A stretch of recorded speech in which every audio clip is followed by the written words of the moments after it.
Hi, this is Zena Krogadal. Thank you so much for joining me on American Dream Makers. I am your host today, and I've got Sharla Frost as our guest today, and I cannot wait to introduce her. But first, I'm going to play my intro video, so here we go.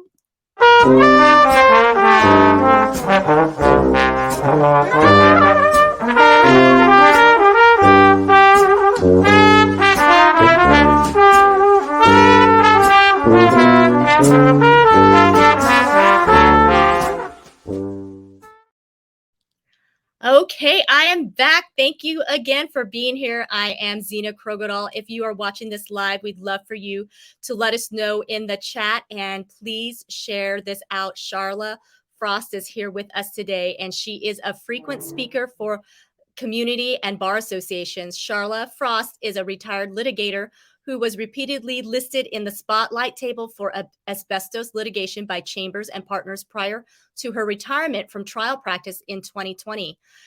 A former president of Litigation Council of America, she was elected to the American Board of Trial Advocates and served on several committees for National Association of Women Lawyers, including the Committee for the Evaluation of Supreme Court Nominees. She was identified as the 2018 Houston Lawyer of the Year, Products Liability Litigation Defendant by Best Lawyers in America. She was listed as Texas Super Lawyer each year from 2004 to 2020. Since 2020, Sharla maintains a specialty practice consisting of settlement negotiations, litigation strategy, consultation, expert witness work. She is the author of Power at the Table, a women lawyer's guide to business development, and a trio of children's books called Frogville Quest series. In her spare time, she operates a cattle ranch near Frogville, Oklahoma, and with her mother and her sister. So, welcome, Sharla. We are so excited to have you here. Thank you so much for being here, Sharla. How are Hi, you today? Zena. I'm good, and thank you for having me. And We the introduction always makes me blush. Well, you are a highly accomplished woman, and so I'm so glad to have been able to introduce you. But I have to say, those were some big words that were written there for someone who English is a second language. So you really challenged my reading skills. So I hope I did it justice.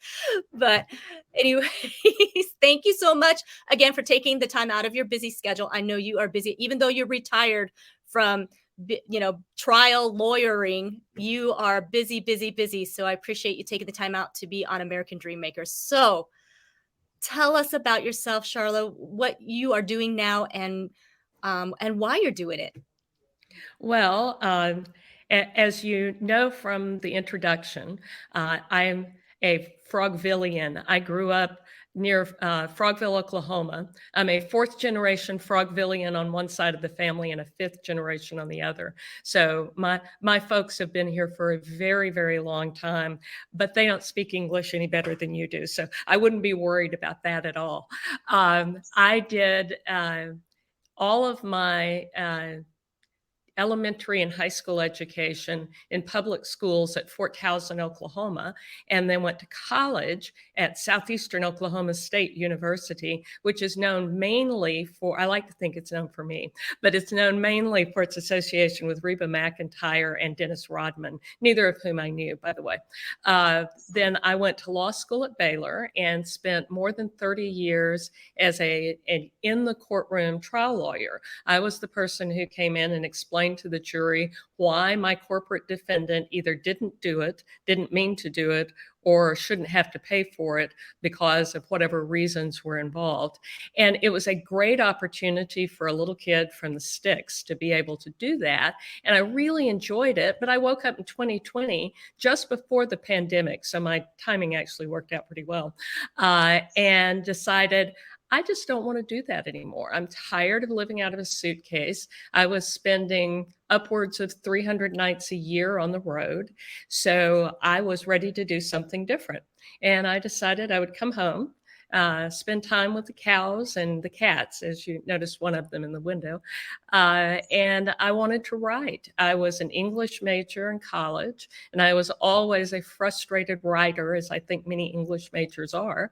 So I decided I would give that a try. And the first book was about business development for women lawyers. The advice I tell people is neither gender nor profession specific, but we expect people to develop business and don't do anything to train them to do it. So I learned by trial and error, and I'm not one of those people who thinks that everyone else has to do it that way because I did. So I wrote the book for that. And then after that, my publisher asked me if I'd ever thought about writing a children's book. And of course, my response was, nope, haven't given any thought to that at all. But those were the only things that were selling during the pandemic. So I just published the third book in the series. And that's been a really interesting process. But my friends tell me I failed retirement because I'm not very good at doing nothing. But I like to think of it as retoolement. So I've taken my toys and my abilities and put them to use doing something else. Wow, that's great, and I'm glad that you decided to retool because those books that you have put out, and I do find it interesting that you went from being really active in law and traveling around the country. It sounded like to do your work, and then you wrote a book, Power at the Table, which sounds like an amazing book for lawyers, but to switch the gear and do children's books. So why is it that you had someone ask you to write a children's book? What is the background there that because you don't think lawyer and children's book. So how did that come about? Well, it is a fantasy that you can do business development without being trained, and children's books are fantasies. So it's all fantasy in one way or the other. It's just a different genre. And I loved fairy tales when I was a kid, so it wasn't that big a leap. But it is different, and the process is different. It's a different type of creative approach. So it's been fun. It's been nice to sort of shake out some of those old brain cells that I hadn't used in a really long time, put them to work at something different. Okay. Wow, great. So and that's nice that you have that creative side, and like you said, it's just kind of another way uh, I guess to express what you have going on, and just another way to connect with people, which is great. So I feel inspired that I suppose that just because you're doing one thing that seems very left brain, that you can still do right brain stuff, being creative and having fantasy. That's awesome. So what led you to become a lawyer? Well, that's kind of a funny story. I was planning to be a secretary.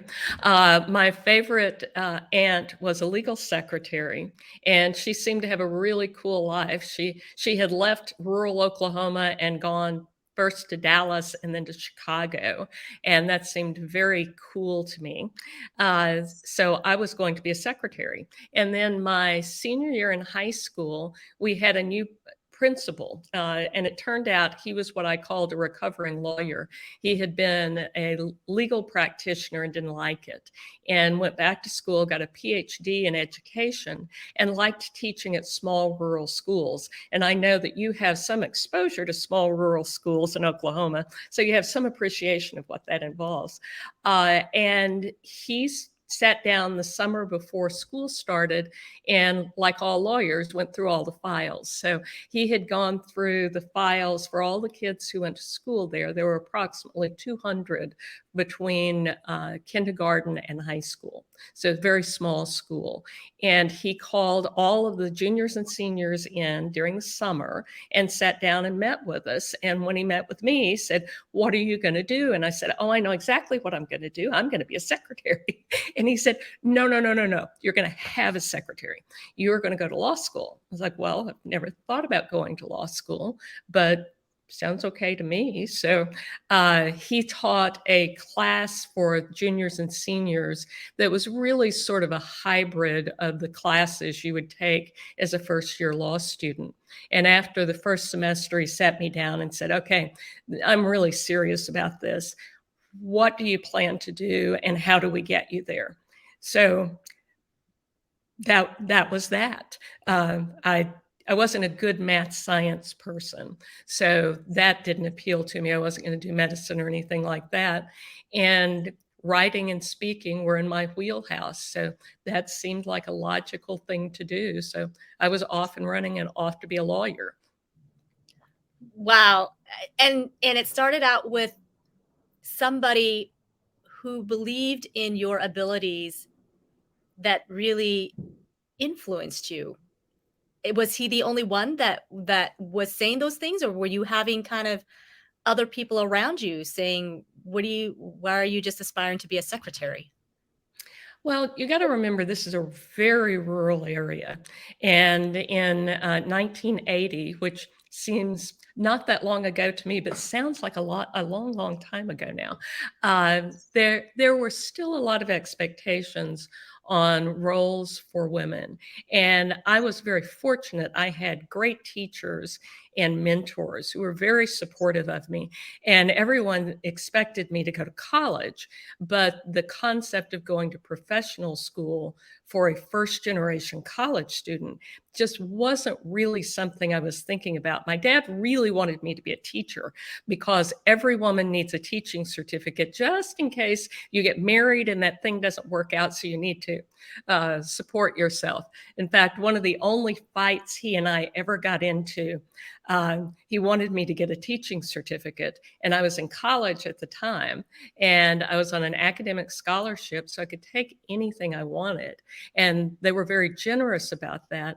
And they would have let me take education classes, but that wasn't what I wanted to do. So I was happy being an English major. And by that point, pretty committed to the idea of going into litigation because I had begun to debate in college and I really liked it. It was life changing for me. So uh, those other things were no longer an option. But I was very fortunate that I always had people who were supportive, both male and female. I made good grades. I was a smart kid. So I needed to go do something. And they didn't know what that meant, but they encouraged me to go do something out of my comfort zone. Wow, that is fantastic that you had that kind of support. And so you are the first generation of your family that went to college. Is that correct? Yes, that's Wow, correct. they must Yeah. have been so proud of you. And not only did you just go to college, you went and got a law degree. I mean, that's Yes, tough. my sister and I both. Yeah. Wow. Yeah. So she had always wanted to be a lawyer from the time she was in first grade. But yes, our parents were very determined. It was never a question of if we were going to college. The discussion was always, when you go to college, this is what you're going to do. So that was ingrained from the beginning. And so Both of them should have gone to college, but didn't have the opportunity. So they were not letting that happen to the next group. that's great. So your sister is also a lawyer She as well? is. Yeah. Wow. And So two we practiced as partners for more than 20 years. We've worked and we still work together on various projects now that we're both sort of retooled. Wow. And so what was that like working with your sister? Growing up with your sister and then working with your sister? Yeah, we're 4 years apart, and our legal experience was somewhat different. We went to different law schools. We had different majors. I always told my parents that they had one kid who could read and one who could add. That wasn't exactly true, but she is mathematically and engineering inclined, so she has that sort of structured mind, and I don't. And so her experience in practicing law was much more focused on case workup and organization and strategy and so on. And mine was in the courtroom, talking with jurors and trying to convince judges to my position. That's great. Well, I'm glad that you guys got along well and that you accentuated each other's positives, it sounds like. So that's always a plus. And to have it be your sister, how cool is that, that you got to really spend your careers together as well. So yes, we're one of the few sister pairs to practice law together in Texas. In fact, Texas Monthly did a really cool profile on us a couple of years ago, which was just a lot of fun. So where in Texas did you reside mainly or practice Houston. mainly? Houston, and I still maintain my residence in Houston. We spend time between Houston and Oklahoma and wherever else. As you pointed out earlier, my practice was a national practice. So I was in a courtroom a little bit of everywhere, but I had not tried a case in Texas for probably 15 years at the time I retired. So my practice was unusual in that aspect as well. So your specialty in your practice, it sounded like there was actually quite a few things that you did in your practice, but you also had a niche as well. I did. My niche was products liability with a specialty in toxic exposure cases, really asbestos, silica, talc, anything that you can inhale a lot of. That was the sort of case that I handled and defended for a variety of corporate manufacturers. So it was a wonderful opportunity because I was one of the few women in the actual first chair trial position in those cases.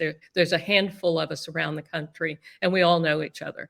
But yeah, I can bore you to tears with the mineralogy of asbestiform and elongate minerals, should you ever need a reason to go to sleep. Okay.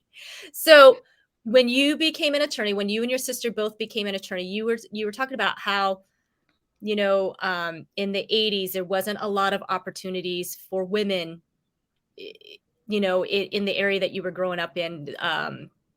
And so when you went to law school, were there other women as well in your Oh, class? yeah, there were a lot. In fact, my law school class at Baylor had the distinction of being the first class that was more women than men. We had, I believe, 51% women in our class. So that was sort of the turning point. And if you read my book, Power at the Table, it has a lot of demographic information in it. But law school graduating classes have been more than 50% women since the late 70s. So a lot of women in the profession. And the profession has changed in the way that it incorporates women over this last 40 years or so.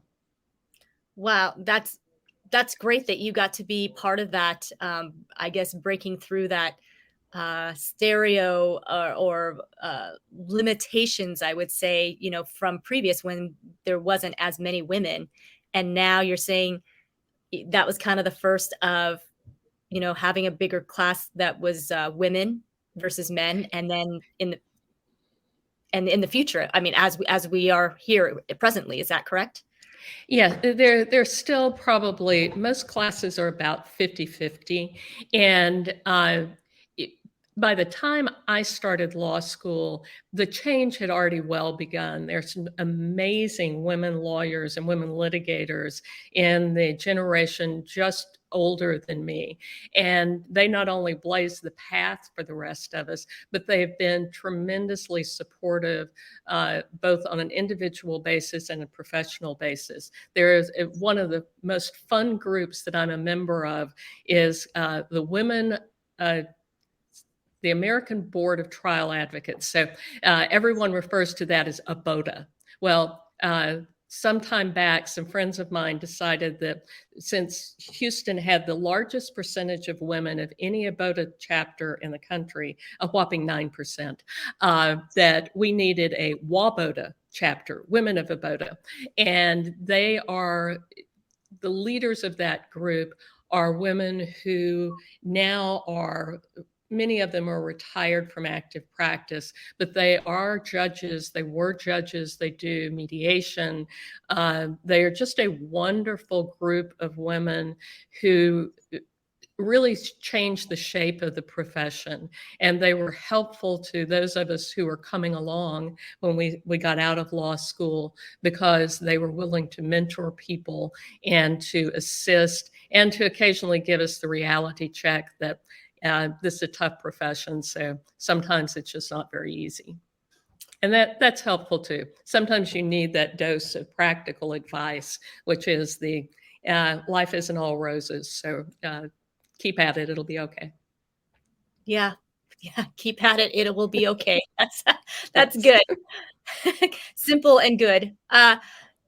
So when you go to law school, how many classes or how much education do you have on running a business? Because you came out and you also ended up running a practice with your sister. So how much business education was there? Well, at the time, there was none. And I've got to tell you that first report that we got from the outside payroll service, it came on this very long paper as a big graph thing. And I literally took it and went, okay, does it go this way or does it go this way? I have no idea. But I had gone into partnership with a friend of mine from the third law firm that I was at, because I rapidly discovered that law firms are not always easy and they're not always a very good fit. I tell people it's like blind dates, except that they involve money and your future, and sometimes they just don't work out very well. But my longtime partner, Jim Powers, and I had started a firm together, and he was my rock star because he was on the road trying cases every Monday. And I was not yet in that rotation. I had tried a lot of cases, but the clients were not yet comfortable with letting me do the first chair work. So I was running the firm, making sure we kept the lights on, which was a bit of a struggle at the beginning because we were running it on my credit card and the promise from his clients that they were going to pay us soon. But I didn't have any background in that. And likewise, one of the reasons I wrote Power at the Table was I didn't have any background in client development either, because they didn't teach that in law school at the time. I understand that they do a little bit better now because it has become very obvious to everyone that no matter what profession you're in, you need to understand the basics of the business. What do you do for a line of credit? How do you go about getting a banker? If you need a real estate lease, what do you do? What do you need to consider? How do you hire people? How do you fire people? What do you need for insurance? Those were things that were all new to me, and they just took a lot of learning. And I approached it like I approach a case. I knew I didn't know how to do any of that stuff, so I interviewed people. I called my accountant and said, come explain this to me. I don't understand how this profit and loss thing works. So I did that. I did a lot of reading, and I continued to work at it. And I still remember a friend of mine had told me, very good buddy of mine from law school, he had opened a firm shortly before we did. And he said, you're going to find this administrative stuff really takes a lot of time. So about 6 months in, I called him and I said, you are a liar. And he said, in perfect lawyer response, about what? I said, well, you told me this administrative stuff was going to take a lot of time. And that's not true. It's taking all of my time. He was like, well, again, it was practical advice again. It's like, yeah, it'll get better. Yeah, you get used to it. And he was right. But it would have, if I had something to do over again, not one of these people who sits around thinking about what would I do if I could live my life again, but if I could do that, I would have taken computer classes because I didn't do that in college, and I would have taken some basic business courses because I really needed that. That would have made my life a lot easier. So I recommend to anyone who's going to go into business or be an entrepreneur or just live, take a couple of business classes. That's great advice. So, are there business consulting companies that focus just for lawyers, for attorneys?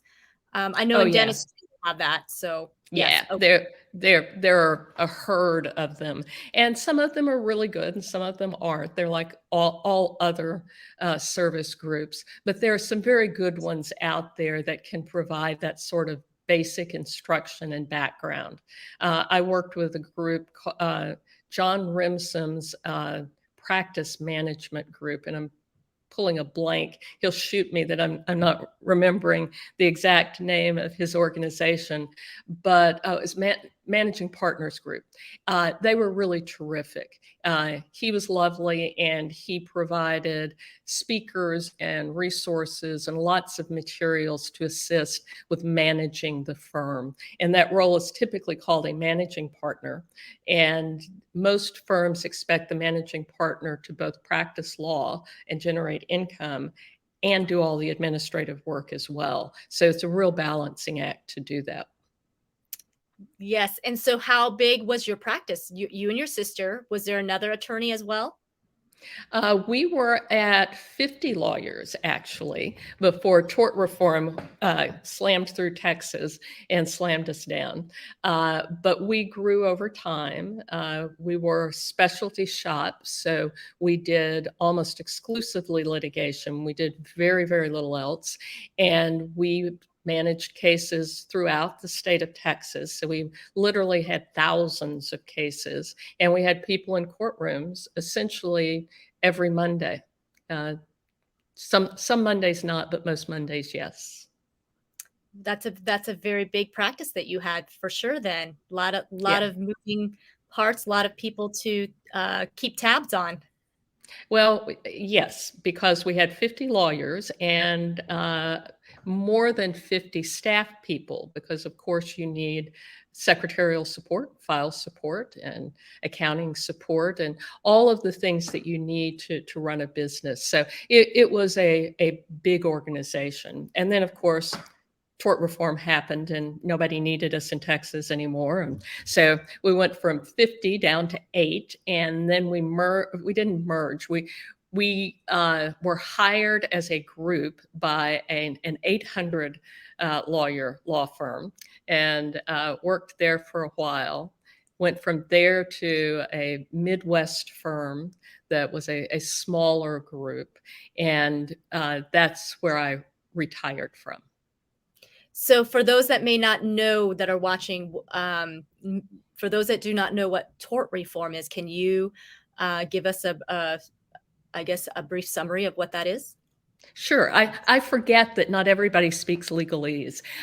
In Texas and in many states around the country over the last probably 15 to 20 years, legislation has been passed to limit the amount of damages that a plaintiff can recover in personal injury litigation. It was driven in large part in Texas by medical malpractice verdicts. So you read about verdicts where everyone's familiar with the McDonald's coffee verdict, where the lady got hot coffee on her and recovered millions and millions and millions of dollars.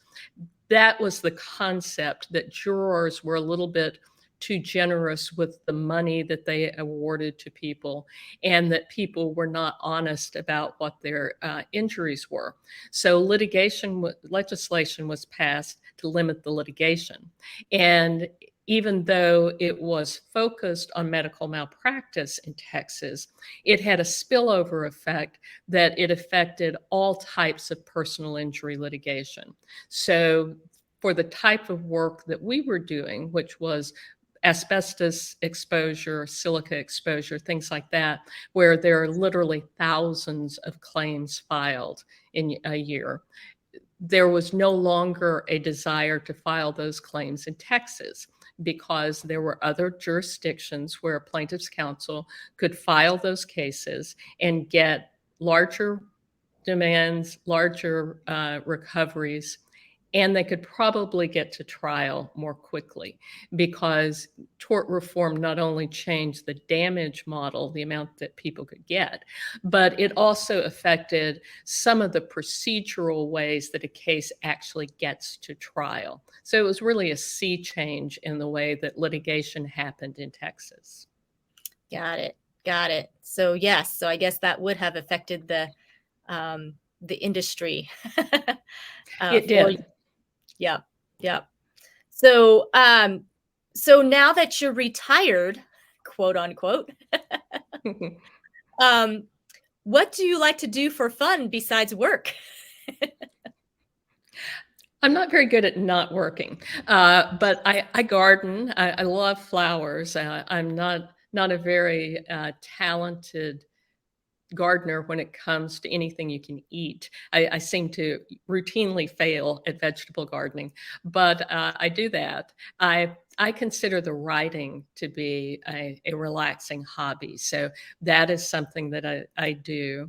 I do some community charity work. I help with the food giveaways at Fort Towson, which is the little community where I grew up when I was young. So I do some of that. I do, I read. I've been doing things with the Turn It Up crowd, which is where I met you. I have found a whole new group of people who, like me, enjoy speaking and writing and socializing. So that's fun. And when I'm in Houston, I spend a lot of time socializing. I love to eat. So we do the restaurant tour every time we're in town. And I still have a lot of friends from the legal practice who are located in Houston. So I spend more time socializing with them, because that's something I did not have the opportunity to do all those years when I was on the road. So those things have been wonderful experiences for me in this post-litigation phase of my life. Well, that's great. I'm glad you're finding some time to have some fun in there. So you're speaking and you're writing. Mainly, is that what you're doing right now, being retired? I do that. I still do some legal work. I specialize in settlement negotiations. So I do settlement negotiations for some corporate clients, many of them in the toxic tort arena, relying on my experience having done trials. I'm pretty good at eyeballing a case and saying, that one's good, or that one's not so good. That one's expensive. That one's not so expensive. So I still spend quite a lot of time doing that. I do some expert witness work, which has been fascinating, because I was the one who always asked the questions. Now I'm the one who's answering the questions. That is a different part of legal work, but that's been very interesting, very gratifying. People call and say, "We would like to know what your opinion is." It's like, okay, I always have an opinion. So that's been interesting. And then on the speaking and writing side, I do some keynote speaking. I do some speaking for schools. I tend to do that on a pro bono basis, because I think it's important. When I was a kid at Fort Towson Public Schools, and we did not have a budget for things like speakers, we still had a lot of people who came and spoke to us about a whole variety of things. So I think it's important to give back in that way. Then I do a little bit of coaching. I'm always happy to sit down with a young lawyer and say, let's talk about what it is that you're doing and where you're doing it and how it's meeting your needs and whether you're meeting their needs, because it needs to be a symbiotic relationship. And I also do some coaching as it relates to business development in the legal setting and otherwise, because the concepts are really very, very similar. You have to be persistent. You have to have something to sell. You have to be able to bring value to the people that you're working with, because at the end of the day, if you're not bringing them value, they're never going to hire you. It doesn't matter what it is that you do or how you do it. So all of that has been, depends on the day. So some days it's more law, less speaking. Some days it's more speaking, less law. So that's kind of what I do. That's fun. Hi, Debbie. Thanks for being here. Oh, glad you're enjoying the show. Sharla is fantastic, as you can hear. She's just very accomplished woman and very inspiring. So thanks, Debbie, for being here. So I am curious. You had mentioned that you now get to be an expert witness at times. So the role has switched. So Yes. being on that side of being questioned, do you find yourself nervous, or do you anticipate the questions coming? Have there been any surprises that kind of caught you off guard? Tell us a little bit about that experience of having that. I wouldn't say that I am nervous when I do it because I try to be real prepared in advance. So you typically have some idea of what questions someone ought to ask. They don't always ask the questions I think they ought to ask, but they typically ask on the topics that I anticipate that they would be asking on. I can't say that I've yet been completely surprised by something coming out of left field, because most of the topics that I'm talking about are streamlined enough that the people asking the questions are expert in their own right. So it's possible to anticipate what they're going to ask, but you never anticipate everything. And different people have, of course, very different views on the same set of facts. So the people asking the questions sometimes take a very different tack on their approach to the facts than I would if I were the person on their side of the table. So it's really been very interesting. It's a different type of intellectual challenge, and it requires a tremendous amount of preparation. I have a whole new appreciation of my experts and how much work they do behind the scenes to get ready for either a deposition or a trial. I haven't testified live at trial yet. I've had several trial settings, and for one reason or another, either the cases have resolved and gone away, or they've gotten postponed, which we call continued in the profession. But that will happen, and we'll see how that goes. But you always have to be mindful of listening to the question. As I told my witnesses when I was preparing witnesses, listen to the question and answer the question. And that's very hard to do. I find that it's really difficult to not anticipate what they meant to ask, because sometimes that's not what they ask, and you don't want to help them. That's not your job. Your job is to answer the question. And once you answer the question, you're supposed to stop. And as you can tell from me, I kind of like to talk. So that's really hard. But if the question calls for a hard stop at the end, then you need to do a hard stop at the end and just sit and wait for them to ask the next one. That is great. And it sounds like that's something that you can even apply in your personal lives at times, right? And even in business, sometimes we tend to want to say more than necessary. Do you find that to be the case? That do you have to remind yourself, just answer the question? Yes, that's true whether you are being deposed or whether you're having just a random discussion. Often the answer is that it's just whatever the answer is. And as someone told me once, if you find that you're in a hole, rather than keep talking, stop digging. Just stop. Stop's okay. It's okay. It's okay to not open your mouth sometimes, right? That is correct. I worked once with a fascinating older lawyer, and he was older. He was quite old, in New York. And he would always say that the advice he gave to his witnesses and his clients was, if you can speak, then speak. If you don't have to speak but can nod, nod. And if you don't have to nod and can wink, just wink. It's always better to wink than to speak. It's like, yeah, that's pretty good advice. That is.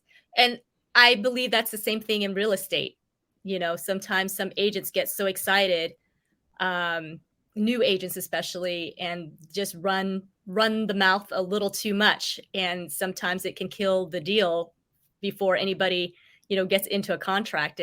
And which is why also sellers and buyers, sometimes it's not advisable for them to even meet each other before the transaction is over, because one seller might be so anxious and just kind of just start talking, and not anything, thinking that it's not anything a big deal, but people can perceive things differently, and interpret things differently. And so it can scare people off. And so, anyways, it is kind of interesting, so I like that you said just answer the question, because I've had to tell myself, just answer the question.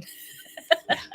It's pretty good advice most of the time. We refer to that as oversharing, and it is a technique that people will use in the law. There are all sorts of techniques to get people to tell you things they didn't really mean to tell you, and I'm sure the same is absolutely true in the world of real estate, because there's probably more information in most transactions that is really relevant to the transaction, but it could run something off the sides in a heartbeat if someone shared it. Yeah, yeah.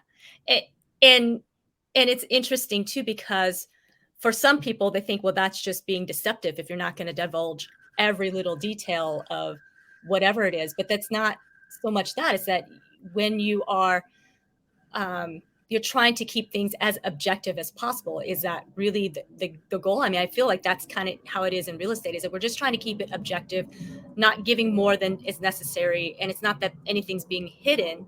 It's just that the facts, ma'am, just give me the facts kind of thing. Yeah, it's that old dragnet slogan, just the facts. All you need to provide are the facts. And that's okay. Uh, because, like you pointed out, it, being a good fiduciary and being honest doesn't require you to disclose every nit and tittle of everything you know. That's not a reasonable expectation. On the other hand, anything that's material, that's something that needs to be disclosed, and that's true whether you're talking law or real estate or just life.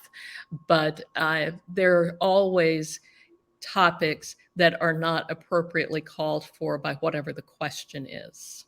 Got it. So as we're kind of talking about this, I was thinking, something that maybe you can ponder on as your next project is, maybe you can develop a course or a webinar to help people practice, just answering the question, because I do believe that is a skill set that has to be developed. It's not, because as a child, you grow up, your mom says, are you telling the truth? Are you, give me everything, so anyways, I think we end up just not tailoring that to the situation. Um and sometimes we can cause more damage than good, even when our intentions are to do good. And I'm saying this because my husband was in law enforcement for um over 8 years. And so, and I just remember him, telling me some of the situations that sometimes you just have to state the facts and know more, because you're really trying to help people out, and sometimes you can do more damage when you talk too much. So anyways, I do believe that is a skill set, and perhaps that's something um, you can take on as a project, because I don't think that that's being discussed too much out there in the business world. It probably isn't. And you're right. It is a learned skill.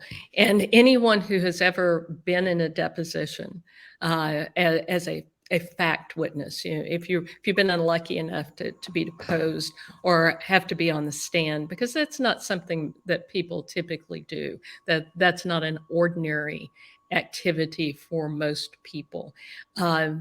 There's always a lot of training that goes on in it, training and preparation. Think about, uh, they ask you, what is your name? You should give them your name, not what is your name? Let me tell you all about my family and the fact that I've lived here for 5 generations. That's not really what they're looking for. And we talk about rabbit trails, things that you raise that, again, are not material, and you can do that inadvertently. But you're absolutely right. It is something that people have to practice because it's artificial. That's not how we typically interact with people. In human interactions and in what we think of as social interactions, we want to overshare because we want to build bonds with people. And depending on your business circumstance or your legal circumstance, you're not really looking to build a bond with someone. You're looking to exchange information, and that's a different approach, and it's a very different skill. Well, I'm glad you gave that distinction, because we don't want to just go around just short answers, right, to our friends and our No. families, right? Yeah. Yeah. Yeah. Because it seems impersonal then, like you said, it's a different situation. So It is. I appreciate that. That's great. So, what is the number one thing that someone can do to improve their business and life right now? What would be that one thing that you would say someone should do? Well, it's hard to say that in the abstract. On the other hand, I think the best thing that someone can do is do what I did, sit down and evaluate what you're doing and decide, is this what I want to be doing? Is this still what I want to be doing? I loved being a trial lawyer until I didn't. I loved traveling until I didn't. And it's okay to say, that has been fabulous, but I'm ready to do something different. But in order to do that, you have to be very honest with yourself, and you have to evaluate why it is that you want to make a change, because change is difficult. No matter how much you are ready for it and how excited you are about it, there's still always angst and there's transition. So you need to be realistic with yourself. But the biggest thing you can do to benefit yourself is to identify what it is you ought to be doing, that you want to be doing, and find a way to do it. And you sort of have to work backwards. Identify what it is that you want to do, and then figure out how you get there. You can't go in and quit your job tomorrow because you want to suddenly be an expert witness if no one is going to hire you as an expert witness. So if that's what you want to do, then you need to work towards that as a goal and set timelines for yourself. Because if you, at least in my life, if it isn't on the calendar, it isn't going to happen. And that's certainly true in the legal profession. I think it's true for most people. So you need a deadline for yourself. If you want to do something different, what is your 6-month plan? What are you going to do? Who are you going to meet? Who are you going to call? What are you going to learn to do that you don't know how to do today? And how are you going to be prepared so that 6 months from now, when you walk into your boss or your partner or whatever and say, great news, I'm doing something new, you have the ability to do it. That's great. Thank you for sharing that. That's very great advice. So if somebody wants to get a hold of you, Sharla, how would they do that? Well, my website is almost finished. I didn't follow my advice on that, by the way. I should have had that done quite some time ago. But I've been working with Jill and Ken Walls, and we've almost got that one ready to launch. But my email address is really easy. It's Sharla at sharlafrost.com. So you can reach me there. I'm on Facebook. I'm on LinkedIn. I'm pretty easy to find. So anyone who wants to talk with me can find me there. My books are available on Amazon and Barnes and Noble. So those are also easy to find. I suggest for people who are interested in potentially talking with me about business development that they pick up a copy of the book and read it first. It has worksheets. So you have some time to do some of that thinking about where you're going to be and how to get there thing, so that we could then have a conversation that is useful to them rather than just purely hypothetical, because they'll be further along in the process. And if they want me to come speak, I love a captive audience. I loved picking juries because I was in front of people who couldn't get away from me. So that was fun. Enjoyed that. But you can reach me at sharlafrost@gmail.com or at sharla@sharlafrost.com, either one. Okay, great. Oh my goodness, you are a very well accomplished lady. I'm so glad to have certainly met you. So as you are basically retooling, and you are still investing in yourself in many ways, and not very many people do this. This must be why your friends have told you that you are failing at retirement, because you're still going That too. and Yeah. doing things that people who aren't retired are doing. So tell us why that's so important to continue that. I think that once you stop learning, you stop living. So I am very committed to the concept of learning things that I don't know. Uh, and social media is something that I have sort of a passing acquaintance with. But since I didn't grow up with it, as children do now, the only way to really sort of conquer that is to learn it. And I don't expect to ever sit down and do nothing. So if I want to do writing or speaking or any of those things, those are different than the work I've done over the last 40 something years. So it's important to learn how to do those. Those are all different businesses. And I think that in order to be competent at it, I need to learn how to do it. So yeah, I'm investing in myself. I've taken classes. I'm working with some business advisors. I'm doing a lot of things, and I'm fortunate to be healthy and still able to do it. But I suspect that however long I have left, I will continue to do that. I like to learn. I was always a good student, and I did pass up the opportunity to go back to school and get another degree because I thought that probably wasn't all that practical. But I think it's important. You learn from others and you grow from meeting new people. You know, I met you, so we discovered we had some Oklahoma connections in common, and we have a common view of how you become successful. So just because you've been successful in one career doesn't mean you can't be successful in another. I like the challenge.